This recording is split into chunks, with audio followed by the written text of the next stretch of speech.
So Sunrise on the Reaping by Suzanne Collins is out, and while I knew this was going to be a tragedy, I knew this was going to be sad. We all kind of knew that. It's Haymitch's story, right? How he won the quarter quell in the 50th quarter, or the second quarter quell, the 50th Hunger Games.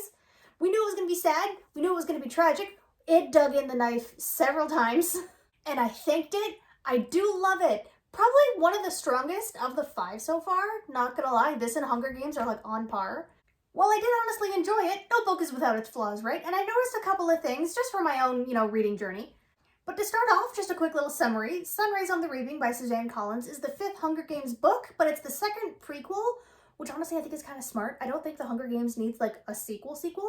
Prequels I'm fine with. And those are really the only time frames that I'm also interested in. I'm glad we get the 50th game, because of Haymitch is so important, and the whole Songbirds and Snakes ballad with Lucy Gray, that just kind of felt like bonus content.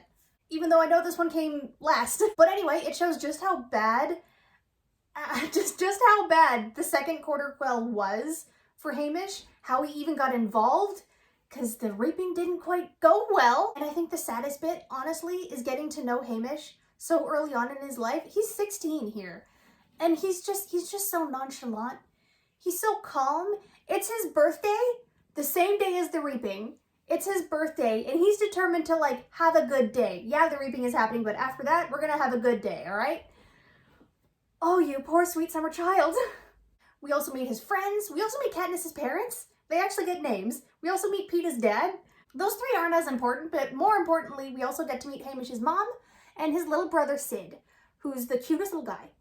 There's such a cute little detail about Sid of just how much he loves the night sky. He loves the stars, and Haymitch was determined to make sure he never got a job in the mines, just so he didn't have to be underground, so he could always be under the night sky. That's just cute. So along with those 2 figures, we also get to meet his girlfriend, his love, his girl, his gal, Lenore Dove. And I am going to get into like minor spoilers here. Nothing hugely like plot relevant wise. Granted, it's a prequel, like we all know how this one ends, but like I don't want to give away details in regards to how things are achieved. I just want to talk about character dynamics. I'm a character-based reader. And just sticking with Lenore Dove for a second, that is specifically her name, Lenore Dove. There's like a whole little explanation behind her name. And I like her. She's the rebellious one of the 2. She's the more rebellious one of the 2. She's so tired of just the Capitol's crap. And she is constantly poking at the peacekeepers, not enough to like get her executed, which is an actual, like risk, but enough to like cause enough problems and for her uncles to like bail her out of like serious problems. But she's always poking, she's always doing something, she's always singing too. And I think because of the singing, I think this was intentional, that there's a thematic through line between Lenore Dove and Lucy Gray, which I will admit, while I haven't read Ballads of Songbirds and Snakes yet, I feel like I keep mumbling through that title too fast. I'm sorry if I do. I'm just going to call it Ballads. I'm going to call this Sunrise, that one's Ballads. And I'll admit, while I haven't read Ballads yet, I did that intentionally. And it is really building up the mystery around this Lucy Gray, because we get hints of her here. There's a cool, like, shot at the end. I'm not going to say much about it, but it was just neat. It was a fun little, like, Easter egg, I guess. But yeah, it's building up her mystery, Lucy Gray's mystery, and just the sinisterness behind Snow, but also his pettiness. Snow is just a petty little bitch. So along with that through line of like Lenore Dove and Lucy Gray, there's also the thematic ties of Lenore's name. Because yeah, Lenore Dove is named specifically after the poem by Edgar Allan Poe. Being the Gothic literature fan, I'm kind of into it. But the foreshadowing for that name is so ominous and obvious. Which, like, sure, obvious, but then I don't say that in like a bad way.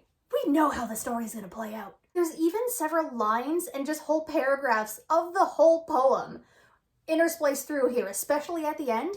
I did love the ending when there are like chunks of the poem being used. I think it carried on a little too long, but with the first couple of chunks of that song, the poem being interspliced with what was like happening thematically in that context, oh, that was sad. I think it carried on like 2 paragraphs too long, that's all, but oh, that hurt. The story is like a Greek tragedy. In all honesty, the story is like a Greek tragedy. We know it's going to be bad, it's anxious, and it's tense, and we're just waiting for that knife to drop. And the thing for me about Lenore Dove, though, and I'm aware this is probably just a me thing, I love her as by herself, as an individual. Great. I love the thematic ties. I love her name. All of that stuff. This is probably just me. I feel like I'm hand waving too much, but whatever. I know it's just me. The romance between her and Haymitch, it's cute. They're teens and they're passionately in love. It was laying on the icing a little bit too thick over that cake. It was corny sometimes. Not all the time, just every now and then. Haymitch and Lenore Dove just constantly cooing over each other. There was a lot of icing, not a whole lot of substance that we kind of really got to see because we had to move things along. That's kind of another thing I'll mention. Just the first couple of pages, the first 10 or so pages, very exposition heavy, but we also got places to be. So I think it's that. Like, sure, we're getting a speed run of the substance here, but I would have liked to see... Sure, I would have liked to see the romance between Haymitch and Lenore, actually happen, flourish, and get a little bit more context between the two, because that would make the knife at the end hurt. But also, like I said, we got places to be. We're not really here for the romance. But aside from Lenore, we also get to see Haymitch interact with other people, obviously the other tributes, the other victors as mentors. And we get to see a young Beatty and Wyrus, and a younger Mags. That's just nice. That's just nice.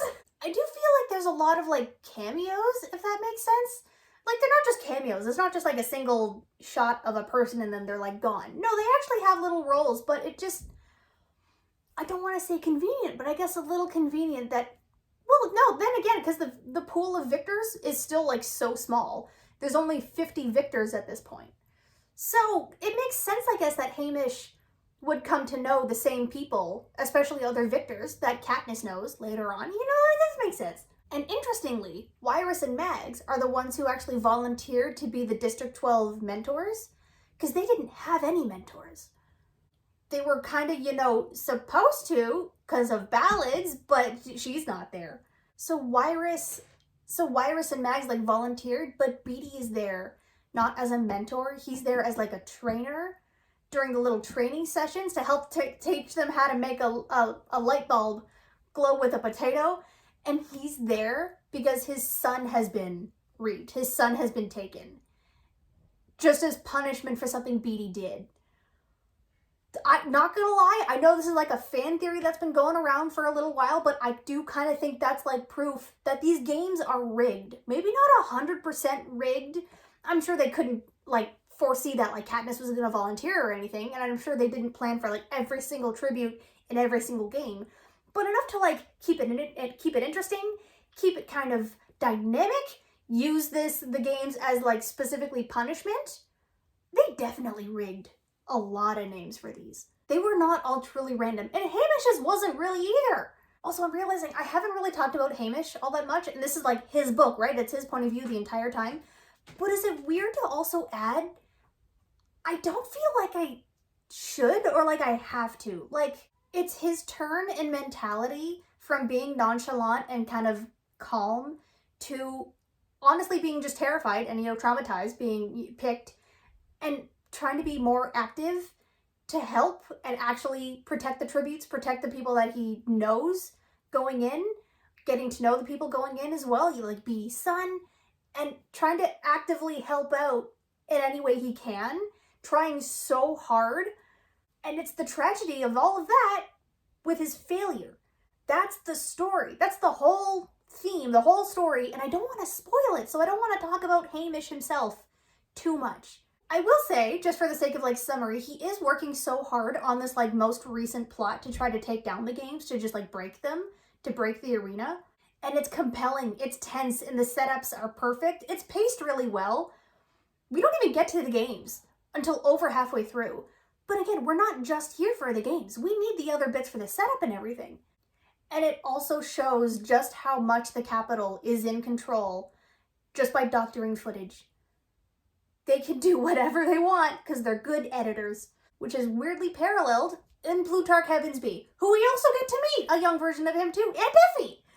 And yeah, Plutarch and Effie are both here, and both inclusions are interesting. Plutarch's technically a little more so. Effie feels like she's here, not exactly for fan service. She definitely kind of swoops in to save the day with some clothing and stuff, but I'm just glad she's here. I love Effie. But Plutarch had the interesting dynamic with Haymitch a bit more. And this is also kind of setting up some stuff that, you know, we saw in like Catching Fire and Mockingjay. So like, I'm glad Plutarch is here to flesh him out a little bit. Oh, and side note, I finally watched Mockingjay Part 1. I'm pointing at my TV, you guys can't know that. But I finally watched Mockingjay Part 1.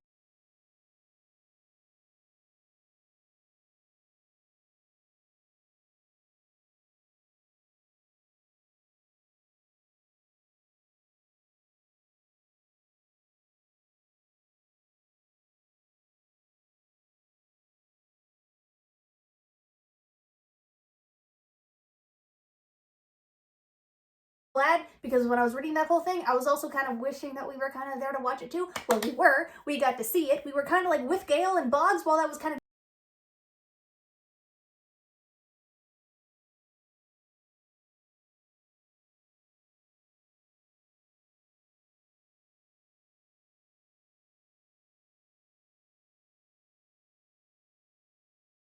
And now I get to jump over to Ballad of Songbirds and Snakes, finally meet Lucy Gray, although unfortunately after I finish Blackwood Farm, because I don't want to keep sitting on that book. I'm over halfway down Blackwood Farm by Anne Rice. I do want to get that done. I'm not having a great time with it, and I might have to do like a palate cleanser in between Blackwood Farm and then Ballads. We'll see how that goes, but I'll let you know why about the whole Blackwood Farm stuff in the next like review. We're not here for that right now. But in the meantime, feel free to like and subscribe, and I'll see you next week for another little crafting video, and the week after that for the actual book review of Blackwood Farm. So yeah,